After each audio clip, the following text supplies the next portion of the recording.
Can everyone see my screen?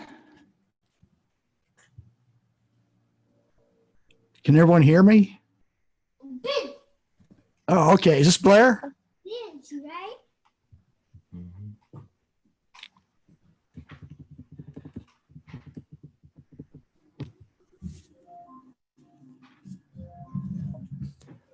How's everyone doing?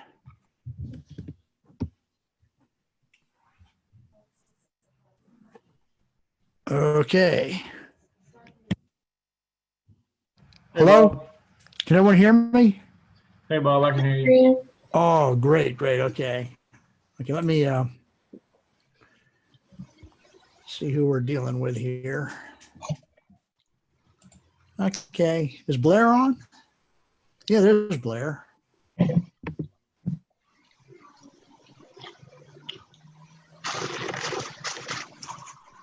Why did everyone turn off their cameras? Bob, I'm eating dinner. I'm going to be honest. So I didn't want to show you me scarfing down dinner. Oh. Okay, yeah. The only reason my camera's off is because, well, considering you're eating, you probably don't want to see it. I got a banana hammock for Christmas, and I'm actually wearing it now. So, Ooh, fancy. no, you don't want to see that while you're eating.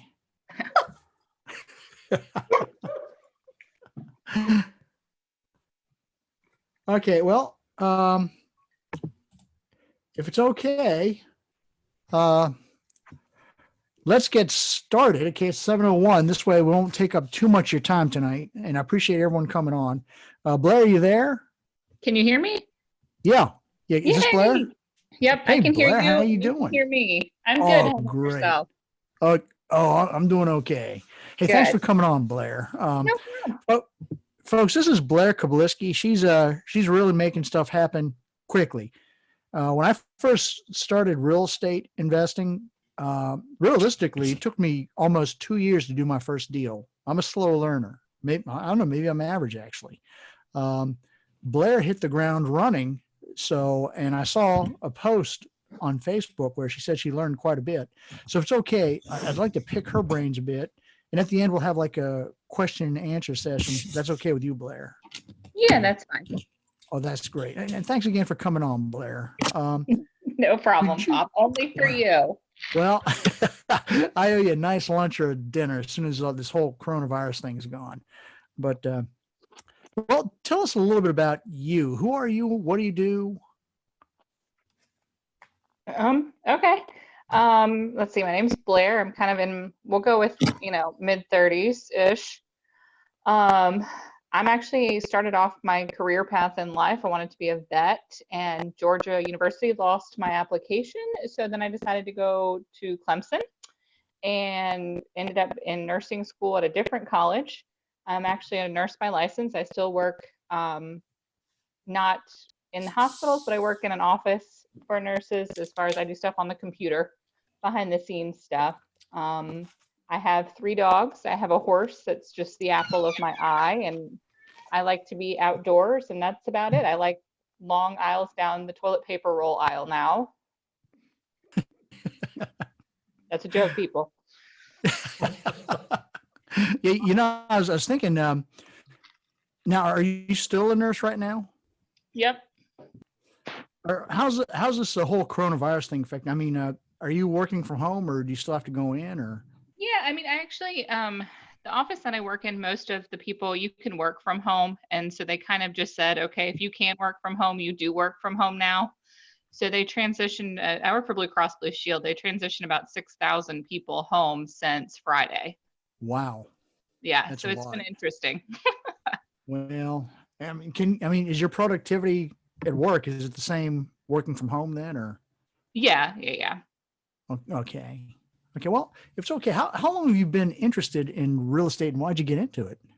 Gosh, I've probably been interested in real estate my whole life. When I was younger, most teenage girls were like looking at Teen Beat and 17, and I had collections of Home and Garden and Southern Living. So I was always looking at kitchens, bathrooms, designing kitchens and bathrooms in my mind. It wasn't until later on in life I realized like I'd actually been around real estate and construction a long time in investing. My grandfather was an investor. My grandfather on the other side was a developer. My uncle's a developer in Birmingham, and then my aunt she actually was a editor for Southern Living. And then my dad just builds everything. So it was kind of disappointing when I first started to look for a house on my own, because I didn't understand why not everybody had like custom tile work everywhere, or hardwood floors, or because like that's just what I grew up with. Like my dad, did beautiful molding work, all kinds of stuff. So I've just always really been interested in it. I graduated college in 2008, 2009, which for those of you who've followed or kind of heard about, that's when the market crashed. So I was finding a house, and the real estate agent actually asked me if I wanted to join their brokerage, because I had actually found all the houses that we went to look at. And back in the day when there was a foreclosure, there was usually a black box on the door. So I've always been a bargain shopper as well. Even like with everyday items, I don't ever pay retail or full price. So I was finding all these bargains, like, because I enjoy the process of taking something that's dilapidated or a house that just, needs to be cleaned up, and watching it kind of go from, just disgusting walls and no floors, no ceilings, and just putting it back together. That's just always been very satisfying for me to remodel things. So at the time I was kind of like, hey, well, I need a job that pays. real estate wasn't really paying at that time. So I kind of put it on the back burner. And on a personal level, about 2 years ago, my mom was diagnosed with acute leukemia and passed away in 70 days. And that kind of really makes you think about life and what you want out of life and the time, because that's the one thing that you can't buy it. And so I started to think about, like, let's make some changes and do what you want to do and go after it. Mm-hmm. Mm-hmm. Yeah, it's interesting that, so it looks like even though you may not have been in real estate yourself, you were always around it in some way. Yeah, always around it, always kind of following it. It's one of those weird people who realtors would call and they'd be like, well, you've been looking on Zillow, and are you looking to buy? I'm like, no. I just wanted to, I just love, I actually just got back from Asheville. It's the first time I have been. It was a couple weekends ago. And we were staying in this really cool neighborhood. Like every house they built had a different style. They were like Victorians and neoclassics. And so just, I've always just been really into houses and like looking at houses. That's interesting. Yeah. Yeah. I think, that's definitely, I shouldn't say unusual, but less than usual. It's weird, Bob. Just say it. It's weird. No, I'm not going to say it's weird. I mean, you found your passion, basically. Well, one of your passions, I should say. Yeah. And that and horses. Yeah. So, and I was going to ask, I noticed that you're pretty handy with tools and equipment from what I'm seeing. You're doing a lot of your own rehab work and stuff. And I was going to ask you where you learned those skills and whatnot, but I assume it was from your dad, it sounds like. Yeah, a lot of it was from my dad, just helping him with projects and different stuff. And some of it was volunteer work. I don't know if you're familiar with Salkehatchie. It's kind of the Methodist Church's version of Habitat for Humanity. No, I wasn't. So it's really cool because it's all South Carolina based. It's in I think every county in South Carolina now. And you can choose to go like in your county or another county. And it's basically, you take youth and you help them. We help people that are in different situations, either like monetarily they can't make repairs or physically they can't make repairs, and just kind of get the houses clean and safe. So some of those are quite creative rehabs on a very shoestring budget. So you get to learn a lot of different tools to use that you may not use normally, and also just how to be creative with different options that look good but are still cheaper and are safe and clean. We're trying to get the Midlands REIA more community minded, and it just occurred to me we kind of went into the autistic kids developmental disabilities ways because I've heard it's kind of hard to break into the home repair stuff, for like Habitat for Humanity. Okay. I shouldn't say hard to break into, but not as amenable to just walking up with your toolbox. Yeah. If you need to recruit people for your church and whatnot to help out and whatnot, now I'll be glad to put out email blasts or whatnot for you. So just let me know. Yeah, Frank is the guy who's in charge of the whole thing, and they'll take, it's usually you go and you spend the week there at a school, but they'll take day volunteers, or if you have leftover material, they have a storage space for it. That they're pretty much, if you just want to hang out and watch, make sure the kids don't kill themselves, that's always useful too. Mm-hmm. Understood. Okay, now, Blaire, I saw in your Facebook post, you talked about a property you either wholesaled or rehabbed and flipped, and you said you learned a lot from unexpected stuff that came up. Would you mind telling us a little bit about those issues? Yeah, I'll kind of go actually into two. So the one that you saw on Facebook was actually a retail that I have been working on since it went under contract early November. So for those of you that are listening that aren't aware, usually on the retail side, a contract closes in 30 days. So this one was kind of interesting in the fact that once we ran the title search, we found out there were multiple people on the title. There had been a lot of liens placed on the house that the original owner was unaware of. We had some issues with financing. So I kind of tell people, because I see it happen with rehabbers a lot, is the deal is never closed until 3 days after close. South Carolina does give a 3-day period, business day period after you close Oh, buyers Blaire, on the list. let me see if I can mute everybody. I can unmute you, okay? I'm Okay. sorry, folks. Hope you don't mind. I hear some background noise. And folks, if you want to talk or ask questions at the Q&A, there should be an unmute thing on your screen there. Okay, Blaire, can you hear me? I can hear you. Can you hear me? Yes, yes. Okay, yeah, go ahead again. I'm sorry about that. Okay. Yeah, so it was just kind of interesting because it seemed like the transaction just kept going. Oh, and the house had solar panels, which in South Carolina, there's a couple of different companies that went around.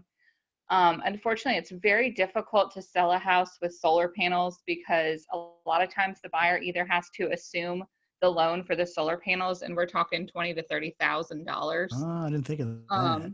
Yeah, or they have to, luckily in this person's case, they could just assume their spot in the loan, I guess call it a subject to solar panel.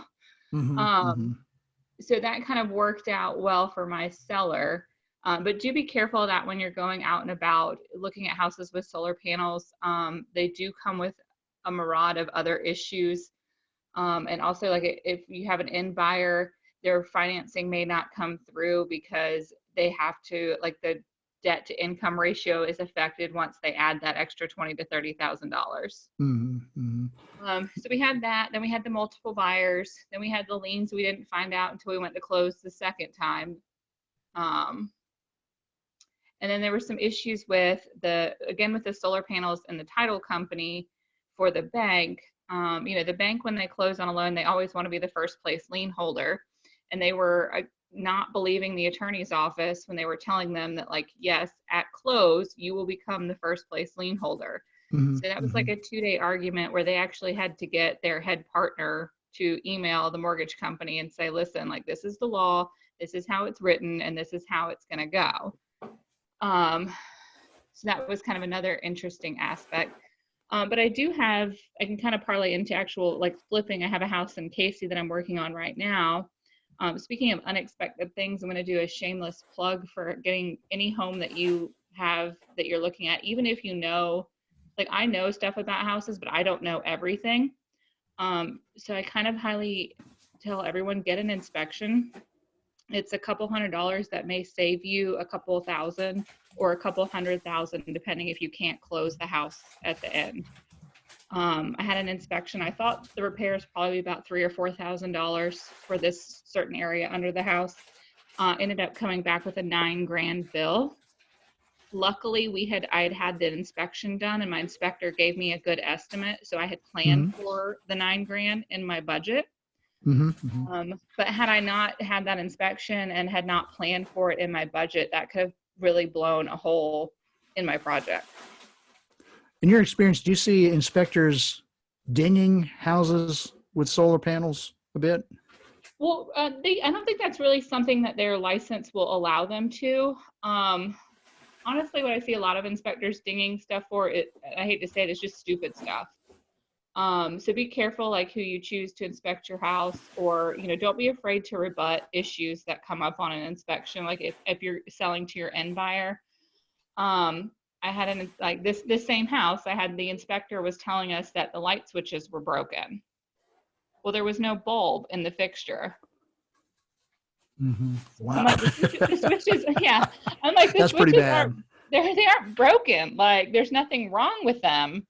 And so we had to go rounds about how we could, because they wanted that on there repaired. And I'm like, there's nothing to be repaired. Like, so I finally just put a light bulb in and turned the light on. I'm like, it works. And then the other agent was like, okay. But I was like, it's not broken. There's just not a light bulb in it. Blaire, if I can ask you one more question about solar panels, with regards to appraisals. Okay, this is my personal opinion. I think solar panels, for the most part, are an eyesore. I look at neighborhood with nice houses and whatnot, then I look up and I see these roofs with solar panels.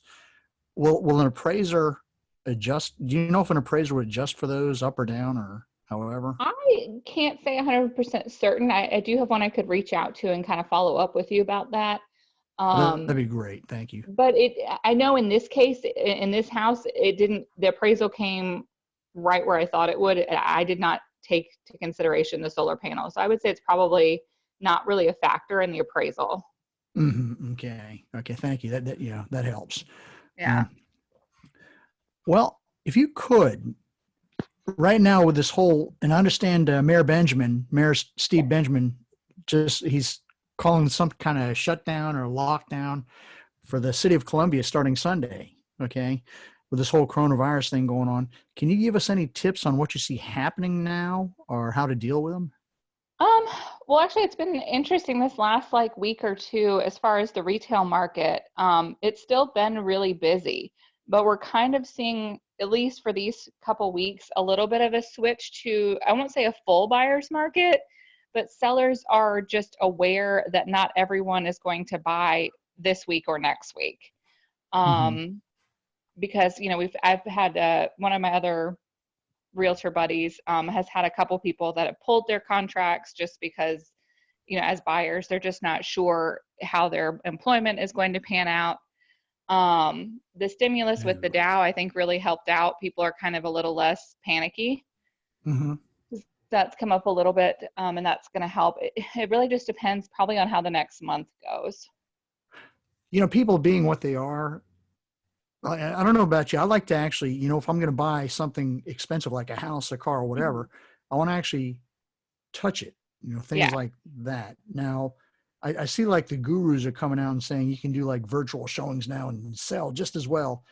I don't know if I buy that. I mean, do you have any thoughts on that? Either. Yeah, I don't either. I'm a touch buyer myself. I have a hard time buying things over the internet just in general. But it's a huge investment for most people. For most people, it is the largest investment they will ever make in one lifetime. And so for me I don't feel comfortable as an agent. Like I've done it before. I'm like, I'll give you a tour just so you can yay or nay it. Like if, you know, if somebody's on a limited time frame where they're only here for a few hours on a Saturday because they're moving from state to state. You know, I've done that before as far as like, I'll just pan the house with my camera, but then we come back and see it. Because some people like in pictures and stuff, you can kind of go, yeah, no, I don't like this one. But I do feel like you need to actually walk a house to understand if it's going to be your home. Because it's a feeling you get, and they do. Like they'll be like, yeah, this is home. So I'm still doing showings. I've done showings probably every night except for tonight this week. You know, just be careful, wipe stuff down. Like with my nursing background and kind of I've done infection control before, so I think some of this is a little crazy and overkill, and that people just don't understand how viruses are transmitted. But for the most part, like, you know, people on my news feed for Realtor, they're still showing. I think the virtual thing might be a little gimmicky, but that's just my opinion. It might work great for some people. Good point. Well, I appreciate that, but I don't know how Mayor Benjamin's lockdown is going to, hopefully won't affect too much of that. I guess if you keep the people you show the houses to in small groups or something. Well, yeah, and it's only for the city of Columbia. So the city of Columbia, you know, outside of the city of, yeah. So, I mean, and they've said that real estate investors, bank people, law offices are essential. What do they call them? Essential people, essential whatever. So we're still free to move about the cabin. Blaire, you know, there's several people. Now you're up in the Blythewood, Elgin area, right? Yes, I grew up in Blythewood, and we've, I guess 4 or 5 years ago, moved a little further out to Elgin. Okay, because, you know, we have some folks who come to our meetings and whatnot, and not just ours, but other meetings, downtown, in town, West Columbia, things like that, from your neck of the woods. And I don't think there are any solid investor or financial meetings up in your area. Would you be open to maybe starting a real estate investors association up there? And if so, well, how can we or anyone else help you get started? Yeah, I mean, I would be open to the possibility. I think there's a ton of people that live out here. I to my knowledge, I don't know of an investment group. I'm not saying there's not one out there. I just have not come across anyone that has ever mentioned it in passing, or on like any internet searches or Facebook searches. But yeah, probably like, after this whole coronavirus thing rolls over, or I guess we could do virtual meetings. I probably wouldn't mind if there were people that wanted to participate. Okay. Yeah, we can start a poll in some of the Facebook groups and see if there's interest, if you will. I'm sure there would be, Yeah. because some people make some serious treks in, and then when the meetings end 9 o'clock or afterwards in the evening, then they say, "Oh crap, we got to drive back," So, Yeah, that's usually me. well, yeah, I know a few others as well. Now, Blaire, given how quickly you got things going, even while working a nursing job, which is actually very tough, okay, Yeah. and taking care of, pets like horses. I mean, of all things, horses. Oh my goodness, I can't imagine those are like easy to take care of pets. Could you share with us any last tips and tricks for those of us who want to get started in real estate as a realtor or as an investor, but just can't seem to find time to do so? I hate to sound cliche, but you make the time. Mhm. If it's something that's important to you, I think, Bob, you and I have talked about, or you've talked about in meetings too, just, unfortunately, some people start this, but they don't have any skin in the game. So it's easy to walk away from. Mhm. Mhm. And I think that's what happens to a lot of people is they go for, a couple months and maybe they don't get that first deal. So they just give up instead of keep going. I kind of had my hallelujah moment when I bought my first flip, because I was just like, I'd been going consistently for a while, probably not as consistently as I should have, to be perfectly honest. But I was like, oh, this just may never work out. And then I'm like, well, either way, if I make the effort, if you don't make the effort, nothing is ever going to happen. And that's just, I guess science. But if I Mhm. keep making the effort, at least there's a chance that something's going to pan out. And so I made myself get up and go. You've got to get your feet on the field. If there's something you're interested in, learn all about it. But you have to actually do it. You have to go see the houses. You have to talk to people. Go to Lowe's, look at what stuff costs. So for me, it was going to houses and making offers. So I, made myself go to as many houses as I could that people had for sale, look at them, make offers, and the third or fifth one stuck that weekend, Mhm. and it turned out to be a great flip for me. And so it's and Bob's also mentioned in meetings too, it kind of just opens a door, and things just kind of, after you pop that first deal, you just kind of keep rolling, because I think it gives you confidence. Well, it's funny you say that, because I do caution against, maybe being a little overly confident, because as I was mentioning, yeah, it's kind of like taking the cork out of the bottle. I did my first deal down in Aiken, and all of a sudden they seem to come easier and easier. And turns out, good, I shouldn't say a good number. There was several of my deals turned out to be real lemons. so, Well, I guess, so I felt the pain. yeah, in a way, like I'm cautious by nature. There are a lot of people out there that have deals and whatnot available. And not every deal is a good deal. And so I try to figure out like where your niche is and what deals you're looking for. And don't worry, because like some deals that work for you may not work for other people, but get a deal that works with your numbers. Mhm. Don't ever try to stretch it and go, oh, well, maybe, because usually maybe means it's not going to happen. Something's going to happen, and you're going to end up with like extra reno that you didn't think you were going to have. Mhm. Even now with the one I'm in, it's still kind of a little bit of a dream world where I'm like, okay, I'm going to wake up tomorrow and I wouldn't have ever done this. So like, I'm still really cautious. Like, I'm like, oh, is that like when I got my first check for a flip, like, I'm like, that's not real money. Like, to me, in my mind, I had just like, it just wasn't, and part of it was the mentality. And, for those of you who are getting started, you're going to hear a lot of pushback from other people that are going to tell you like, this is crazy. This isn't a real job. For part of me mentally, it was having to step away from the fact that like, this isn't your normal 9 to 5, and it's not Mhm. necessarily super secure. So that's Mhm. why I tell people I keep a regular job, because I have bills to pay. And Mhm. I'm hoping like in the next few years to be able to go into real estate full time as an investor and an agent. But do be cautious when you're starting out. Like, don't ever let anyone tell you you just need to quit your job and buy a bunch of rentals or buy a bunch of flips. So yeah, I would say like do err on the side of caution with things too. That's wise, because I'm getting emails from these gurus coming back out of the woodwork saying, fire your boss, quit your job, Yeah. and and I disagree with that totally. Yeah. You need stability, I think. But Blaire, before we go into Q&A, could you tell me the best phone number and email? Can you see my screen okay? I'm just, hold on. I'm just seeing like a safe driving mode. Sorry. I'm new to this Zoom thing. Okay. I'm Yeah. I can still see it figuring now. out too. Okay. Can you see your name up there? I can. Okay. What's a good phone number for people to reach you? And you don't mind if they contact you directly, do they? Yeah. I just I say, mean, please keep it between like normal hours. I like to sleep. And if you wake me up from my sleep, you will hear like not so nice things come out of my mouth. I'm usually really sweet. But if you're texting me at 4 a.m., I'm probably not going to answer you back ever. Okay.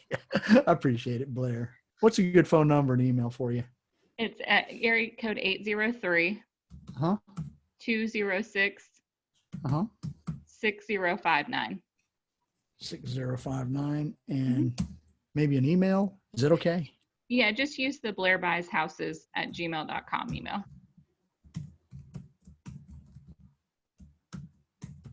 Did I spell that right? Yep. Okay. Okay. Well, it's okay. Is it okay if we open it up for Q&A? Sure. Okay. Let me unmute everybody. Do you think that's the best thing to do, or just let them unmute each other? I guess maybe just everybody unmute if you have a question, because I'm just afraid we'll get a lot of ambient background noise. Oh, that's okay. I'll let them. Okay. Now, folks, you know how to unmute? Hopefully. Okay, Yui, I see you nodding. Thank you. Hi, Yui. Does anyone have any questions for Blaire? Oh, there she is. Look at the video. Yeah. I don't have a question, but a shameless plug. Sure. I'm a licensed home inspector, so I'm not insulted at all. I promise.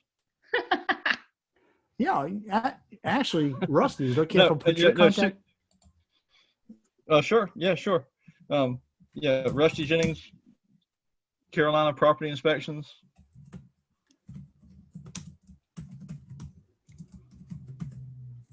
And what Blaire was saying about home inspectors is very correct. I mean, obviously, it's a very important thing to have done.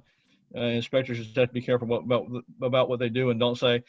You mentioned your inspector gave you an estimate on repairs. That's something I try not to get into, just because you don't want people holding you to that number. My inspector said it'd cost this amount of money. That's why I try not to do too much of that. But Yeah, also try not to tell them that the light switch doesn't, or that the light doesn't work when it's just a bulb. You gotta kind of explain that sometimes. The light's not functioning 9 times out of 10. That's just a bulb. It's kind of how I try to explain that. But you got to tell them it's not functioning, otherwise they're going to come back on you. If that makes sense. Yeah, and most of the time inspectors don't, you're absolutely right, they don't give you an estimate. I think they can give you an estimate, and correct me if I'm wrong, just if they are a licensed contractor, but then they cannot do the work. Is that correct? Correct. Yeah, Okay. that's correct. Or well, Yeah, I'm not happened sure to if it's they can't, but it looks very bad if they do. right. Yep. And my contact information there is 803-609-1003. Yeah, And an the email, email Rusty? is rusty at Carolina Inspections SC.com. Actually, let me capitalize those first ones, make it a little more readable. Oops. Not property, just Carolina Inspections. Oh, Carolina Inspections. Okay. SC. Yes. Oh, Rusty. Okay. SC.com. .com. Okay. Thank you, Yes. Rusty. Appreciate that. Does anyone Thank you have very any other much for your questions? time today, Blaire. I appreciate the information. No Yeah, problem. thank you, Blaire. Like I said, that's my number and my email if you have any further questions. I'm on Facebook too. Just, message me. Like I said, just be a little respectful of the time. But other than that, just feel free to reach out. Blaire, if you have a Facebook page, post it. I am working on that. So maybe some of this downtime with the coronavirus, I will update it. Sure. Okay. and put it back out. Okay. Okay. Well, thank you, Rusty. Is there anyone else who has a question they'd like to ask Blaire? Realtor, investor,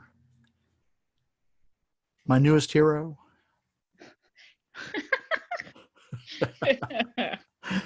Okay, Blaire. It looks like we might be okay in terms All of right. questions or anything. Let me go ahead and just unmute everybody. Everybody just give a shout out, say goodbye to each other. Good night. And Thank you. Good night. Bye. Good Stay night. safe. Good night. Thank you, Blaire. Thank you, Bob, for hosting the event. Feeling productive during quarantine. You're welcome. thanks for hopping on. Okay, everybody, I'll put the recording to this up on our website and let everyone know and whatnot. But and Blaire, I'll put I know you and me will put like a poll up in like our Facebook group, the Money Mastermind group, and see who would be interested in a REIA up in your area. So I'd imagine we get a decent response. But thank you very much. I appreciate it, everyone. Thanks a lot, Blaire. I very much appreciate you. You're welcome, Bob. Anytime. Y'all have a great evening now. Bye. Thanks. Bye. Bye.